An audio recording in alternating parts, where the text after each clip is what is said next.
তো বন্ধুরা এই ভিডিওতে মাদিদ হালালকে নিয়ে একটা দুর্দান্ত আপডেট দিতে চলেছে। হ্যাঁ বন্ধুরা, ইস্ট বেঙ্গলের একটি দুর্দান্ত প্লেয়ার কিন্তু মাদিদ হালাল, যে কিন্তু চোট পেয়ে তার দেশে চলে গেছিল। কিন্তু বর্তমানে নিউজের পরিপ্রেক্ষিতে যে নিউজটা বেড়ে চলে আসছে মাদিদ হালালের চোট স্ট্যাটাস সম্বন্ধে।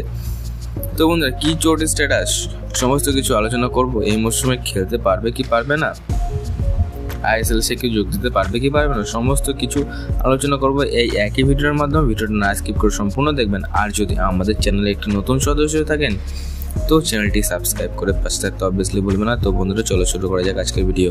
হ্যাঁ বন্ধুরা, মাদিদ হালালের কথা বললে কিন্তু মাদিদ হালাল এই মৌসুমে চোটগ্রস্ত হয়ে কিন্তু নিজের দেশে ফিরে যায়। কিন্তু বন্ধুরা যেমনটা নিউজ বেড়ে চলে আসছে বর্তমানে তার চোটের স্ট্যাটাস সম্বন্ধে, তার চোটের স্ট্যাটাস কিন্তু অনেকটা ভালোই। হ্যাঁ বন্ধুরা, তার চোট কিন্তু অনেকটা রিকভারি হয়ে গেছে এবং যেমনটা নিউজ বেড়ে চলে আসছে ইন্টারন্যাশনাল উইন্ডো যেই শেষ হয়ে যাবে তার পরপরই কিন্তু মাদিদ হালাল দলের সঙ্গে যোগ দেবে এবং দলকে আরও শক্তিশালী করে তুলবে। তো বন্ধুরা তার তাড়াতাড়ি সুস্থ কামনার জন্য আমরা সকলের প্রেয়ার করব এবং সে যাতে তাড়াতাড়ি দলে যুক্ত হয়ে যায় সেটা কিন্তু সকলে প্রেয়ার করব।